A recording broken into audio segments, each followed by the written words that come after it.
Hello friend, welcome to S T tutorial YouTube channel. Friends, हम लोग 33वां set देखेंगे civics का, जो आपके जीआईसी प्रवक्ता परीक्षा TGT, PGT, GTC, LT grade सभी एग्जाम के लिए काफ़ी महत्वपूर्ण है। ये रिवीजन क्लास चल रहा है, तो इसके पहले का पार्ट आप लोग प्लेलिस्ट में देख सकते हैं, जो आपके एग्जाम की दृष्टि से सारे प्रैक्टिस सेट को तैयार किया गया है। फ्रेंड्स, वीडियो को अंत तक जरूर देखिएगा। अगर वीडियो अच्छा लगे तो चैनल को सब्सक्राइब कर लीजिएगा, लाइक कीजिएगा और दोस्तों में शेयर भी कीजिएगा। तो चलिए प्रश्न को शुरू करते हैं। 91 नंबर क्वेश्चन है। प्रश्न थोड़ा धुंधला दिख रहा है, थोड़ा अच्छे से देखिएगा। निम्नलिखित में से किसमें राज्य की उत्पत्ति के ऐतिहासिक सिद्धांत के तत्व पाए जाते हैं? तो ऑप्शन नंबर ए है रक्त संबंध, धर्म, युद्ध, राजनीतिक चेतना। ठीक है, तो यहाँ पे ए ऑप्शन सही जाएगा। ऐतिहासिक दृष्टिकोण से जो है राज्य किसी एक चिरस्थायी धारणा पर पहुँचना असंभव है। मैं कई बार ने कहा था राज्य की कोई सीमा नहीं है और न ही इसका कोई आदर्श स्वरूप है।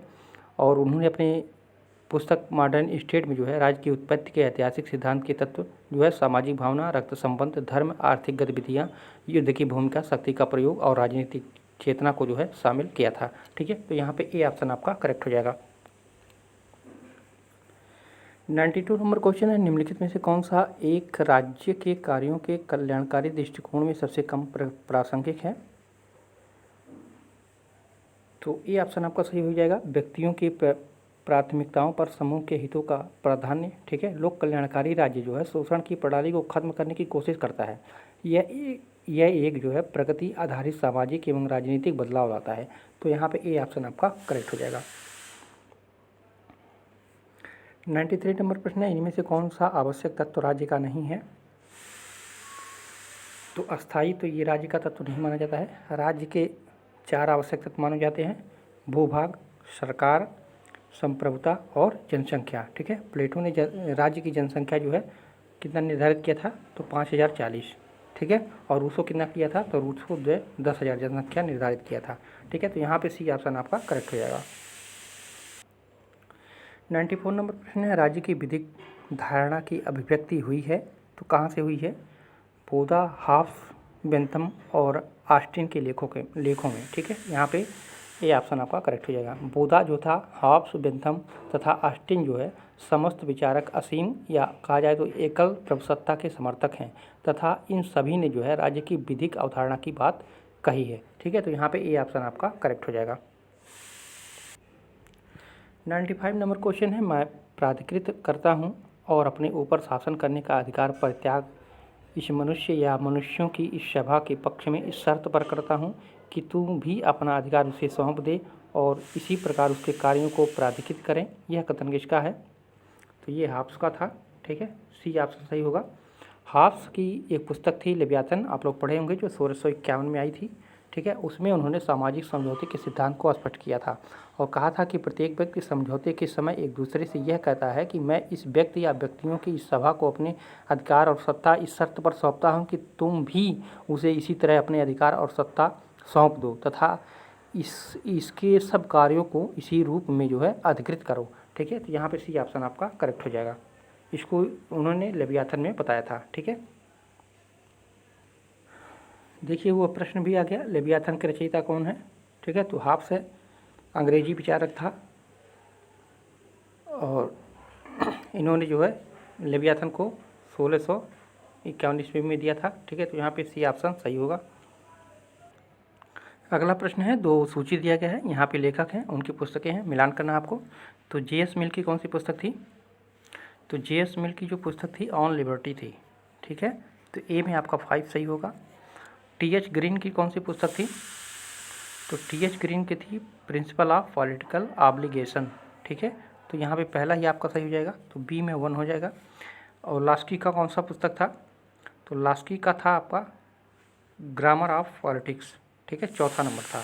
ठीक है, तो सी में आपका 4 सही हो जाएगा। और जॉन रॉल्स की कौन सी पुस्तक थी? तो थ्योरी ऑफ जस्टिस। ठीक है, जॉन रॉल्स की जो थी ये थ्योरी ऑफ जस्टिस। ठीक है, तो यहाँ पे डी का आपका 2 सही हो जाएगा। तो 5, 1, 4, 2 किस कोट में है वो सही हो जाएगा? तो यहाँ पे देख लीजिए 5, 1, 4, 2 आपका कोट नंबर ए सही हो जाएगा। 98 नंबर प्रश्न है। महात्मा गांधी के अनुसार मानवीय आचरण के 5 शाश्वत पथ प्रदर्शक हैं, तो कौन कौन से हैं? तो अहिंसा, सत्य, अस्तेय, अपरिग्रह और ब्रह्मचर्य। ठीक है, यहाँ पे बी ऑप्शन सही हो जाएगा। गांधी के अनुसार जो है मानवीय आचरण में जो है 5 शाश्वत पथ प्रदर्शक माने थे: सत्य, अहिंसा, अस्तेय, परिग्रह एवं ब्रह्मचर्य। और उन्होंने लिखा था कि जिस प्रकार हिंसा पशुओं का नियम है, उसी प्रकार अहिंसा मानव जाति का नियम है, और अहिंसा का आधार सत्य है, और अपरिग्रह का अर्थ जो है भौतिक पदार्थों से वैराग्य है। ठीक है, तो यहाँ पे भी ऑप्शन करेक्ट हो जाएगा। 99 नंबर क्वेश्चन है, निम्नलिखित में से किसने टी.एच. ग्रीन के राज्य विषयक विचारों की व्याख्या की है कि मानव चेतना स्वतंत्रता चाहती है, स्वतंत्रता के लिए अधिकार आवश्यक है तथा अधिकार राज्य की मांग करते हैं। तो ये कहा था ई वार्कर ने। ठीक है, सी ऑप्शन करेक्ट होगा। वार्कर ने जो है राज्य की भूमिका का ग्रीन के शब्दों में उल्लेख करते हुए कहा है कि राज्य नैतिक चेतना से उच्च होती है, और ग्रीन अधिकारों के आदर्शवादी सिद्धांत के प्रवर्तक हैं। ठीक है, और तथा राज्य के सकारात्मक स्वरूप पर इन्होंने बल दिया था। ठीक है, तो यहाँ पे आपका सी ऑप्शन करेक्ट हो जाएगा। 7 नंबर क्वेश्चन है, जीन बोधा ने संप्रभुता की परिभाषा इस प्रकार दी है: यह नागरिकों और प्रजाजनों पर लागू होने वाली एक ऐसी सर्वोच्च शक्ति है जो कानून से बाधित नहीं होती। लेखक के मतानुसार इस परिभाषा का क्या अर्थ है, या इस परिभाषा में क्या निहितार्थ है? तो इसका निहितार्थ है, संप्रभु जो है सकारात्मक विधि से बाधित नहीं है, किंतु उच्च विधि की ये अधीन है। ठीक है, तो यहाँ पे ए ऑप्शन आपका करेक्ट हो जाएगा। बोधा ने जो है संप्रभुता के विचार को धर्मशास्त्र के घेरे से बाहर निकाला है। ठीक है, इसका तात्पर्य है कि विधिवत प्रशासित प्रत्येक स्वतंत्र समुदाय में ऐसी कोई शक्ति होनी चाहिए जो चाहे एक व्यक्ति में निहित हो या अनेक में, जिससे जो है विधियों की स्थापना होती है और स्वयं कानून का स्रोत हो। ठीक है, तो यहाँ पे ए ऑप्शन सही होगा। 101 नंबर प्रश्न है, निम्नलिखित में से किसी एक विचारक ने स्वतंत्रता और समानता को परस्पर विरोधी माना है? स्वतंत्रता और समानता को विरोधी किसने माना था? तो लॉर्ड एक्टन ने माना था। ठीक है, ये ऑप्शन सही होगा। स्वतंत्रता एवं समानता को परस्पर विरोधी मानने वाला विचारक में थे लॉर्ड एक्टन थे, टाकविले थे, ठीक है, लेकी थे, बेजहार्ट थे, हेयक थे, फ्रीडमैन थे। ये सभी जो है स्वतंत्रता और समानता को जो है परस्पर विरोधी मानते थे। ठीक है, तो यहाँ पे ए ऑप्शन सही होगा। 102 नंबर क्वेश्चन है, राज्य द्वारा प्रारंभिक वस्तुओं का वितरण समान होना चाहिए जब तक कि असमान वितरण प्रत्येक के लिए लाभकारी न हो। निम्नलिखित में से कौन सा एक समानता की उक्त संकल्पना का प्रतिपादक है? तो यह है जॉन रॉल्स। ठीक है, भी ऑप्शन आपका सही हो जाएगा। जॉन रॉल्स की एक पुस्तक थी ए थ्योरी ऑफ जस्टिस, और उसमें उन्होंने कहा था कि राज्य में उपलब्ध प्रारंभिक वस्तुओं का वितरण समान रूप से होना चाहिए। ऐसी स्थिति को छोड़कर जब वस्तुओं के असमान वितरण से न्यूनतम सुविधा प्राप्त लोगों को लाभ होता है, तो स्वतंत्रता और अवसर, आय तथा धन तथा स्वाभिमान के आधार पर आदि की प्राथमिक सामाजिक वस्तुओं का जो है समान वितरण होना चाहिए। तो यहाँ पे बी ऑप्शन आपका सही हो जाएगा। 103 नंबर क्वेश्चन है, न्याय का वह सिद्धांत जो औचित्य प्रबल देता है? तो न्याय के तात्विक सिद्धांत कहा गया उसको। ठीक है, न्याय का उसको तात्विक सिद्धांत कहा गया है जो औचित्य पर बल देता है। ठीक है, तो यहाँ पे ए ऑप्शन सही जाएगा। राल्स का जो न्याय सिद्धांत था उसमें जो है सामाजिक व प्राथमिक वस्तुओं के बंटवारे का औचित्य सिद्ध करते हैं, और राल्स जो है अपने दोनों सिद्धांतों का स्वतंत्र औचित्य सिद्ध करने का प्रयत्न करता है। तो यहाँ पे ए ऑप्शन आपका सही हो जाएगा। 104 नंबर प्रश्न है, उदार प्रजातंत्र के निम्नलिखित में से कौन सी एक विशेषता नहीं है? तो सरकार के उन्मुक्त अधिकार। ठीक है, बी ऑप्शन सही हो जाएगा। सरकार के उन्मुक्त अधिकार। लोकतंत्र के उदारवादी सिद्धांत के अनुसार जो है सत्ता संसद के पास होनी चाहिए। सत्ताधारियों के हाथों में दी गई सत्ता जो है जनता की अमानत है। सरकार का सीमित तथा संवैधानिक आधार, इसलिए जो है सरकार के पास उन्मुक्त अधिकार नहीं है, बल्कि वह संविधानों के अनुरूप अधिकार दिए हुए हैं। ठीक है, तो यहाँ पे बी ऑप्शन सही हो जाएगा। 105 नंबर प्रश्न है, दो सूची दिया गया है, यहाँ पे अनुच्छेद है और प्रावधान है। कौन से अनुच्छेद किस प्रावधान में है, इसको मिलान करना है आपको। तो 359 में कौन सा प्रावधान है? तो 359 में है मौलिक अधिकारों का स्थगन। ठीक है, तो ए में आपका 3 हो जाएगा। ठीक है, देख लीजिए यहाँ पे ए में 3 है, इसको तुरंत कर सकते हैं, और बाकी में 3 नहीं है। ठीक है, लेकिन और भी देख लीजिए 312 में क्या है? तो 312 में अखिल भारतीय सेवाएं हैं। ठीक है, चौथा सही हो जाएगा बी में। देखिए यहाँ पे बी में 4 सही हो रहा है। 280 में क्या प्रावधान किया गया है? तो 280 में आपका है वित्त आयोग। ठीक है, तो 280 में क्या है? वित्त आयोग है। और 360 में वित्तकालीन स्थिति है। ठीक है, तो यहाँ पे पहला कोट आपका सही हो जाएगा। ठीक है, पहला कोट आपका सही हो जाएगा। 3 4 2 1। 106 नंबर प्रश्न है, भारत के संबंध में निम्नलिखित में से कौन सा कथन सही नहीं है? तो कानूनी अनुमति को छोड़कर अन्य के द्वारा कर लगाया जा सकता है, तो यही आपका सही नहीं है। ठीक है, ये ऑप्शन आपका सही हो जाएगा। लोक निधियों से जो है कोई भी व्यय संविधान में प्रदान किए गए तरीकों से और कानून के अनुरूप ही किया जाता है। ठीक है, और यहाँ पे जो है देख लीजिए अन्य के द्वारा लिख दिया है, तो यही आपका गलत हो जाएगा। ठीक है, तो यहाँ पे ए ऑप्शन आपका सही हो जाएगा। 107 नंबर प्रश्न है, भारत में लोकायुक्त संस्था स्थापित करने वाला पहला राज्य निम्नलिखित में से कौन सा है? तो महाराष्ट्र है। ठीक है, डी ऑप्शन सही होगा। भारत में जो है लोकायुक्त संस्था का गठन सर्वप्रथम कब हुआ था? तो 1971 में हुआ था। ठीक है, कहाँ पे हुआ था? तो ये महाराष्ट्र में हुआ था। ठीक है, और सबसे पहले अगर तो पूछा जाए पूरे विश्व में, तो स्वीडन में जो है 1809 ईस्वी में हुआ था। सबसे पहले 1809 ईस्वी में, और भारत में जो है 1971 में महाराष्ट्र में सबसे पहले हुआ था। ठीक है, और इसको ओम्बुड्समैन की अवधारणा को अपनाया गया, जिसका अर्थ है सार्वजनिक ड्यूटी पर तैनात एक सॉलिसिटर। ठीक है, तो इसी से संबंधित है ये ओम्बुड्समैन से, तो यहाँ पे डी ऑप्शन आपका करेक्ट हो जाएगा। 108 नंबर क्वेश्चन है, निम्नलिखित में से किसने लोक प्रशासन की 18 परिभाषाएं प्रतिपादित की और उन्हें राजनीतिक, कानूनी, व्यावसायिक तथा प्रबंधकीय के 4 वर्गों में रखा? तो ये थे सैफरिडज एवं रसल। ठीक है, तो यहाँ पे बी ऑप्शन आपका सही हो जाएगा। सैफरिडज एवं रसल ने जो है लोक प्रशासन की 18 परिभाषाएं प्रतिपादित की और उन्हें जो है राजनीतिक, कानूनी, व्यावसायिक तथा प्रबंधकीय 4 वर्गों में रखा था, तो यहाँ पे बी ऑप्शन करेक्ट हो जाएगा। 109 नंबर प्रश्न है, सार्वजनिक तथा निजी प्रशासन के बीच अंतर निम्नलिखित में से किसने नहीं किया है? तो हेनरी फियोल ने जो है अंतर नहीं किया किसमें? सार्वजनिक और निजी प्रशासन में। ठीक है, तो यहाँ पे ए ऑप्शन आपका सही हो जाएगा। 110 नंबर क्वेश्चन है, निम्नलिखित रिपोर्टों का सही कालक्रम के अनुसार व्यवस्थित करना है यहाँ पे। तो एडी गोरवाला रिपोर्ट कब आया था? तो ये 1951 में आया था। ठीक है, पॉल एच यपलबी रिपोर्ट कब आया था? तो 1952 में आया था। ठीक है, और संस्थानम समिति रिपोर्ट कब आया था? तो ये 1962 में आया था। ठीक है, और प्रथम प्रशासनिक सुधार आयोग रिपोर्ट ये कब आया था? तो ये 1966 में आया था। ठीक है, तो यहाँ पे लगभग हमको लग रहा है कि 1 2 3 यही सही हो जाएगा। ठीक है, सब क्रम से हैं, तो यहाँ पे ए ऑप्शन आपका सही हो जाएगा। 111 नंबर क्वेश्चन है, निम्नलिखित में से संगठन का आधार कौन सा नहीं है? संगठन का आधार कौन सा नहीं है पूछा है। तो यहाँ पे बजटन, ठीक है, बजट जो होता है ये संगठन का आधार नहीं होता है।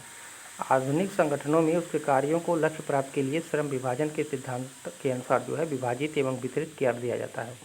इससे जो है उच्च मात्रा में विशेषीकरण संभव हो जाता है। पदों को एक सोपानबद्ध सत्ता संरचना के रूप में जो है संगठित करने के कारण उसका आकार एक पिरामिड की तरह हो जाता है और प्रत्येक वरिष्ठ अधिकारी जो है अपने अधीनस्थ के निर्णयों एवं कार्यों के लिए जो है उत्तरदायी होता है। ठीक है, जिसमें जो है बजट शामिल नहीं किया जाता है, तो यहाँ पे भी ऑप्शन करेक्ट होगा। यहाँ पे 2 सूची दिया गया है, इसको मिलान करना है। सोपानिक या पदानुक्रम यह किससे संबंधित है? तो ये सोपान प्रक्रिया से संबंधित है। ठीक है, तो यहाँ पे ए में आपका तीसरा सही हो जाएगा। और लोक प्रशासन पर रिपोर्ट जो 1951 में आया था वो किससे संबंधित था? तो एडी गोरवाला से संबंधित था। ठीक है, एडी गोरवाला से संबंधित था। अभी हम लोग ऊपर पढ़े हैं एडी गोरवाला को, जो 1951 में आया था। तो ये लोक प्रशासन की रिपोर्ट पर संबंधित था।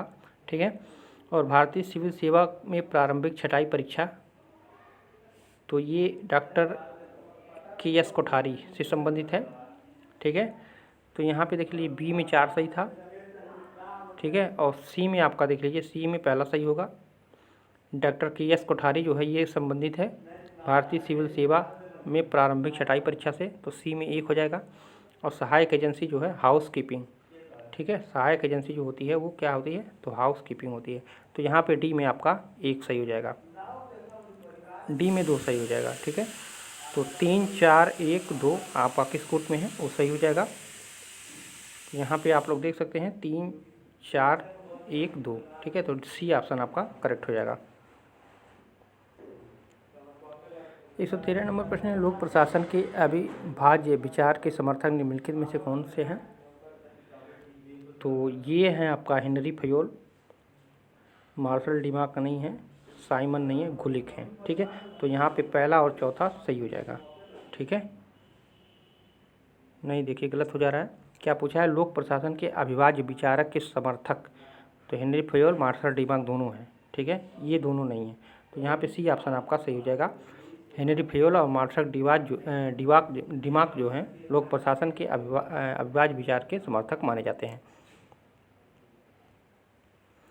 114 नंबर प्रश्न है, निम्नलिखित में से कौन से राजनीतिक अधिकार भारत में सिविल सेवक को उपलब्ध नहीं है?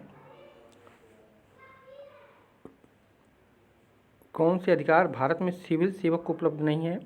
तो राजनीतिक विचार व्यक्त करना ये नहीं है, राजनीतिक आंदोलन को समर्थन देना ये भी नहीं है, राजनीतिक दल को वित्तीय योगदान करना ये भी नहीं है, राजकीय तथा राष्ट्रीय चुनाव में मतदान करना तो ये है, ठीक है। तो कौन सा उपलब्ध नहीं है? तो यहाँ पे पहला, दूसरा, तीसरा ये तीनों उपलब्ध नहीं है, ठीक है, एक सिविल सर्विसमैन को, ठीक है। तो यहाँ पे सी ऑप्शन करेक्ट हो जाएगा।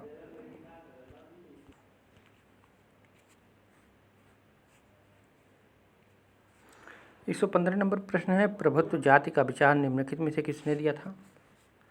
तो ये दिया था एम.एन. श्रीनिवास ने, ठीक है। तो सी ऑप्शन आपका सही हो जाएगा। एम.एन. श्रीनिवास ने जो है प्रभुत्व जाति का विचार सबसे पहले प्रतिपादित किया था।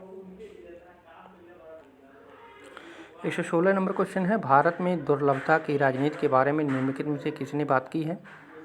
तो ये मायरोन वीनर ने, ठीक है, सी ऑप्शन करेक्ट होगा, ठीक है। भारत की दुर्लभता की राजनीति के बारे में सबसे पहले मायरोन वीनर ने अपनी बात रखी थी, तो सी ऑप्शन सही होगा। 117 नंबर प्रश्न है, पदोन्नति के लिए योग्यता निर्धारित करने की दक्षता रिकॉर्ड पद्धति इसमें प्रयोग में लाई जाती है, तो किस में प्रयोग में लाई जाती है? तो यूएसए में, ठीक है, संयुक्त राज्य अमेरिका में। अमेरिकियों ने जो है कार्यकुशलता माप को एक अत्यंत विस्तृत क्षेत्र का कार्य बना दिया है और उन्होंने जो है कर्मचारी कुशलता का निर्धारण करने के लिए इसका गणितीय स्वयंचालिता विशुद्ध तथा अत्यंत वस्तुनिष्ठ मार्गदर्शक बनाने का प्रयत्न किया है। किसके द्वारा? तो दक्षता रिकॉर्ड के द्वारा। तो यहाँ पे ए ऑप्शन आपका करेक्ट हो जाएगा।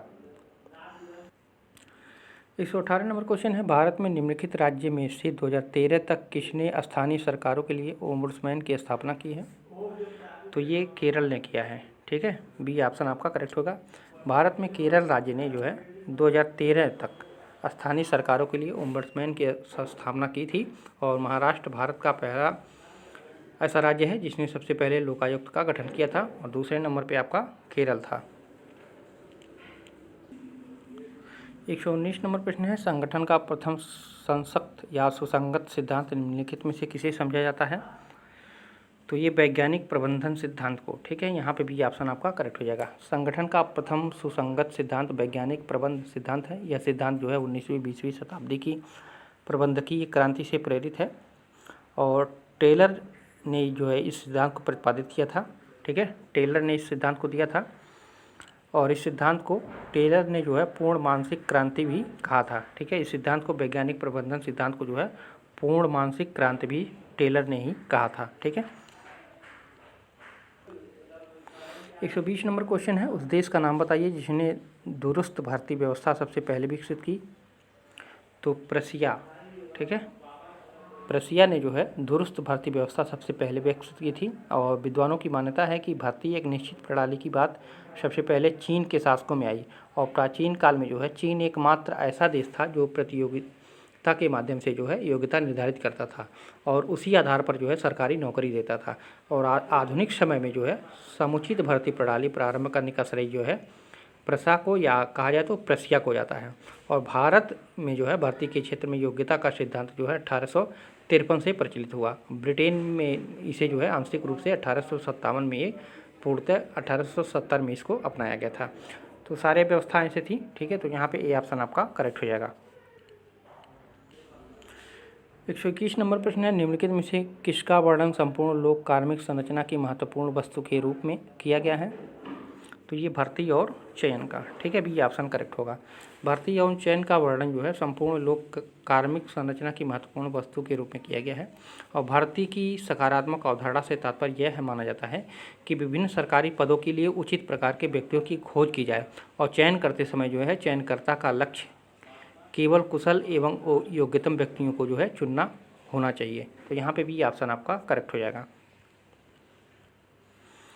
122 नंबर प्रश्न है, नवलोक प्रशासन के उद्भव और विकास में निम्नलिखित युग प्रवर्तन घटनाओं को कालक्रम के अनुसार व्यवस्थित कीजिए। तो ये जो मिन्नोबुक कॉन्फ्रेंस हुआ था, ये कब हुआ था? तो 1968 में हुआ था, ठीक है। और लोक सेवा के लिए उच्च शिक्षा पर हनी रिपोर्ट कब आई थी? तो ये हनी रिपोर्ट जो आई थी, ये आई थी 1967 में, ठीक है, 1967 में आई थी। और लोक प्रशासन के सिद्धांत एवं व्यवहार पर फिलाडेल्फिया कॉन्फ्रेंस कब हुआ था? तो ये 1967 में ये भी हुआ था, ठीक है, 1967 में ये भी हुआ था। और आपका true words a new public administration D मिन्नोब्रुक perspective का प्रकाशन कब हुआ था? तो ये प्रकाशन हुआ था आपका